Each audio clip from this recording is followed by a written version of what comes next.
प्यारे बच्चों नमस्कार। मैं हूं सोनिया सरूजा, आपकी हिंदी की अध्यापिका। बच्चों, आज मैं आपको बताने जा रही हूं पत्र लेखन का साधारण और आसान तरीका। बच्चों, पत्र बेशक आज पत्रों का महत्व कम हो गया है, लेकिन फिर भी आप जानते हैं सरकारी दफ्तरों में, कार्यालयों में या स्कूल में पत्र का महत्व वैसा ही बना हुआ है। क्यों? क्योंकि पत्र ही के ऐसे साधन हैं जो अगर कहा जाए तो मौखिक रूप से हम अपनी बात किसी को बताते हैं तो उसमें कोई हम गलती भी कर सकते हैं या वो बात भुलाई भी जा सकती है, लेकिन जब लिखित पत्र व्यवहार की बात आती है तो वहाँ पे गलतियों की संभावना कम होती है। इसलिए हम कह सकते हैं कि पत्रों का महत्व आज भी वैसा ही बना हुआ है। तो चलिए शुरू करते हैं पत्र लेखन की कला। पत्र मुख्यतः दो प्रकार के होते हैं, एक औपचारिक पत्र और अनौपचारिक पत्र। औपचारिक पत्र में तीन प्रकार के पत्र आते हैं, व्यावसायिक पत्र, कार्यालयीय पत्र और प्रार्थना पत्र, जिसमें प्रार्थना पत्र आपके पाठ्यक्रम में शामिल भी किए गए हैं। अनौपचारिक पत्रों को हम व्यक्तिगत पत्र भी कहते हैं। क्यों? क्योंकि ये ऐसे पत्र हैं जो हम अपने सगे संबंधी, मित्र, रिश्तेदार, छोटे भाई बहन और पिताजी आदि को लिखते हैं। अब एक बार इन दोनों में अंतर समझ लेते हैं। औपचारिक पत्र जिसे आप लिखते हैं उससे आपका कोई संबंध नहीं होता, लेकिन इसमें नियमों का विशेष रूप से पालन करना पड़ता है। अनौपचारिक पत्र जिसे आप पत्र लिख रहे हैं उससे आपका गहरा संबंध है, आप उसे जानते हैं और इसमें नियमों की बात करें तो पालन तो करना पड़ता है, लेकिन खास रूप से नहीं। तो चलिए आप शुरू करते हैं, देखते हैं पत्र लेखन का तरीका। सबसे पहले मैं बात करती हूँ औपचारिक पत्र की। औपचारिक पत्र में सबसे पहले आप विनय पूर्वक सेवा में लिखेंगे। उसके बाद आप उस व्यक्ति को संबोधन करेंगे जो उच्च पद पर है। जैसे अगर हम बात करें तो हमारे विद्यालय में, इस संस्था में प्रधानाचार्य जी हैं जिन्हें हम संबोधन कर रहे हैं, पत्र लिख रहे हैं, तो पत्र लिखने वाले का पद प्रधानाचार्य जी। अगर वो स्त्रीलिंग में है तो प्रधानाचार्या जी।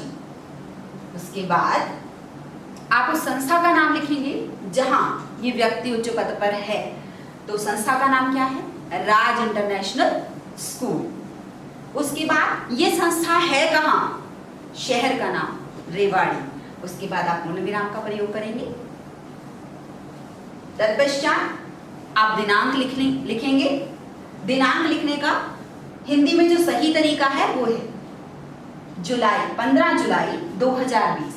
आप इसे इधर उधर नहीं कर सकते, हम इंग्लिश में और दूसरे तरीके से दिनांक लिखते हैं, लेकिन जब आप हिंदी में दिनांक लिखेंगे तो दिनांक पहले 15 और फिर महीने का नाम और उसके बाद वर्ष 15 जुलाई 2020।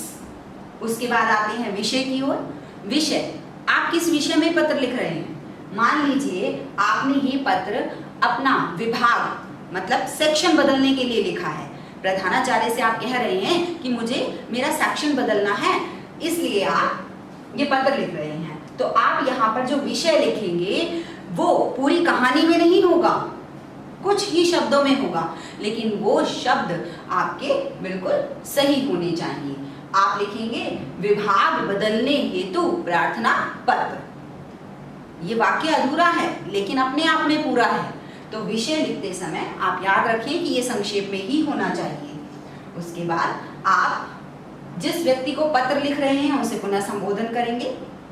हम प्रधानाचार्य जी को पत्र लिख रहे हैं इसलिए महोदय, अगर प्रधानाचार्य जी को लिखें तो महोदया। ये उसी के ही अनुसार होगा, दोनों नहीं लिखने हैं।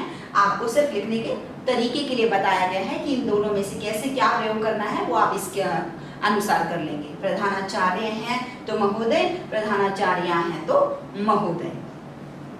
अब आते हैं अपने विषय वस्तु की ओर। विषय वस्तु लिखते समय विनय पूर्वक सबसे पहले आप अपने बारे में बताएंगे कि आप किस कक्षा के छात्र हैं, क्या चाहते हैं, तो सबसे पहले हम अपनी विषय वस्तु में अपने बारे में लिखेंगे। हम कहेंगे सविनय निवेदन। ये विनय पूर्वक आप कह रहे हैं, है ना। अगर गुस्से से कोई बात कहेंगे तो वो पत्र नहीं होता, वो तो आप अपना आदेश दे रहे हैं उसे। तो विनय पूर्वक कहेंगे सविनय निवेदन यह है कि आप अपने बारे में बताइए। मैं कक्षा 5वीं 6वीं 7वीं A1 का छात्र हूँ। जिस किसी के भी आप छात्र हैं वो आप यहाँ लिख देंगे। सविनय निवेदन यह है कि मैं कक्षा 6ठी A1 का छात्र हूँ। मेरा नाम, जो भी आपका नाम है, मेरा नाम मोहन है। और अब आप बताएंगे अपनी विषय वस्तु की, कि आपने पत्र किस लिए लिखा है, क्या कारण है आपके पत्र लिखने का। अब आप कारण पे आइए, कारण बताइए। आपको मैंने बताया, आप क्या बता रहे हैं, क्या चाह रहे हैं आप, कि आप अपना विभाग बदलना चाह रहे हैं, अपने सेक्शन को चेंज कराना चाह रहे हैं। तो आप लिखेंगे मैं कक्षा 7वीं A1 का छात्र हूँ। और अब बताएंगे क्यों चाह रहे हैं, कारण बताएंगे क्यों चाह रहे हैं। क्यों आपकी बहन भी इसी विद्यालय में कक्षा 7वीं में ही पढ़ती है, लेकिन उसका विभाग दूसरा है, इस कारण आपको गृह कार्य करने में असुविधा होती है। तो यही बात आपको यहाँ लिखनी है। इस तरह से आप पहले विनय पूर्वक अपने बारे में बताएंगे और फिर विषय वस्तु में जो कारण है पत्र लिखने का कारण, उसे लिखेंगे। जब आपका ये कारण पूरा हो जाता है विषय वस्तु के अनुसार, ध्यान रखिए जो विषय वस्तु आप लिख रहे हैं वो आपकी सरल शब्दों में हो, वहां पे किसी प्रकार की कोई अशुद्धि ना हो। जब आपकी विषय वस्तु पूरी हो जाती है उसके बाद आप धन्यवाद कहेंगे, लिखेंगे और धन्यवाद के बाद पूर्ण विराम लगाएंगे। अब आपका पत्र यहाँ खत्म हुआ, आपने अपनी बात कह दी, धन्यवाद कह दिया। उसके बाद आप पत्र लिख रहे हैं तो आप अपने लिए कुछ शब्दों का प्रयोग कर सकते हैं, जैसे विनीत, प्रार्थी, आपका आज्ञाकारी शिष्य, तीनों नहीं लिखने हैं। इसमें से जो आपको अच्छा लगे, जो आपको सरल लगे वही लिखना है। मतलब तीनों का एक ही है। प्रार्थी जो प्रार्थना कर रहा है, विनीत आप अपने लिए ही लिख रहे हैं, आपका आज्ञाकारी शिष्य आप ही हैं, और उसके बाद अंत में अपना नाम। तो ये तो हुई औपचारिक पत्र की बात। अब चलते हैं अनौपचारिक पत्र की ओर। अनौपचारिक पत्र, जैसा कि मैंने आपको बताया है, ये पत्र हम अपने मित्र, रिश्तेदार, छोटे भाई बहन किसी को भी लिख सकते हैं। यही कारण है कि इसे व्यक्तिगत पत्र भी कहा जाता है, क्योंकि हम अपने जान पहचान वाले को लिख रहे हैं। देखिए इस कैसे लिखेंगे इसे। सबसे पहले आप अपना पता लिखेंगे।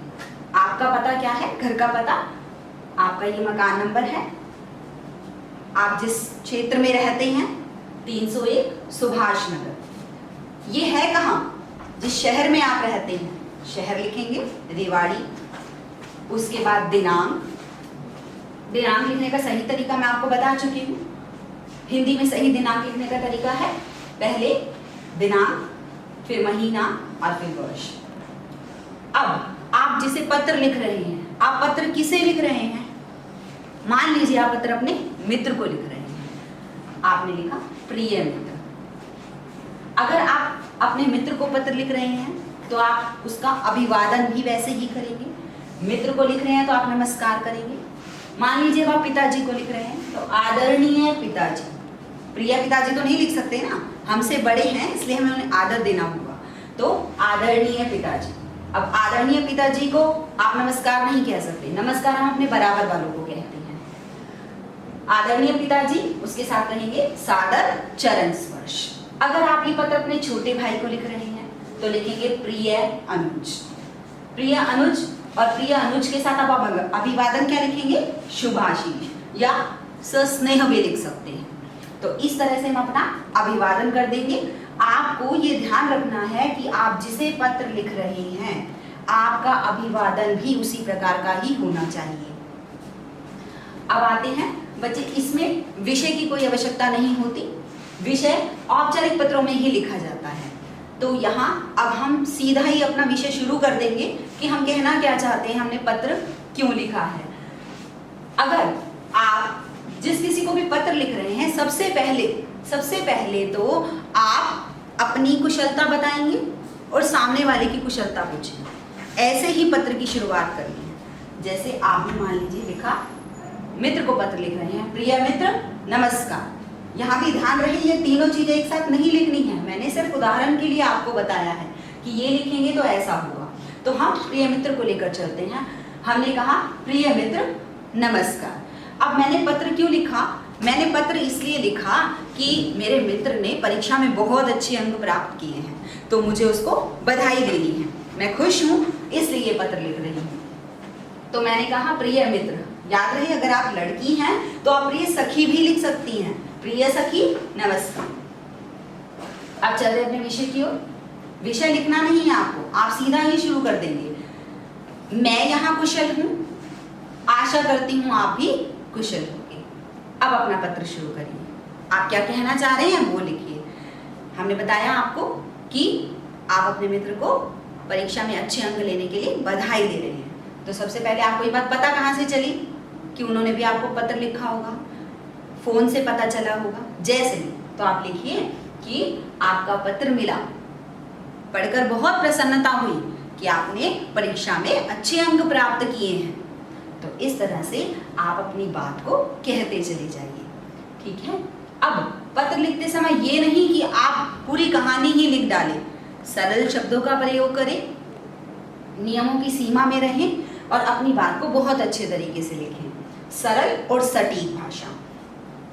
जब आप अपने विषय को पूरा कर लेते हैं, आपने बता दिया कि ये पत्र आप क्यों लिख रहे हैं, क्या कारण है, कि मैंने मित्र को बधाई भी दे दी, उसके बाद मैंने ये भी लिख दिया। अंत में आप अच्छे शब्दों का प्रयोग करें, जैसे मेरी भगवान से यही कामना है कि आप आगे भी ऐसे ही अच्छे अंक प्राप्त करते रहो। उसके बाद इसमें धन्यवाद की आवश्यकता नहीं है, क्योंकि बताया व्यक्तिगत पत्र है और आप अपने जाने पहचाने वालों को धन्यवाद नहीं कर सकते।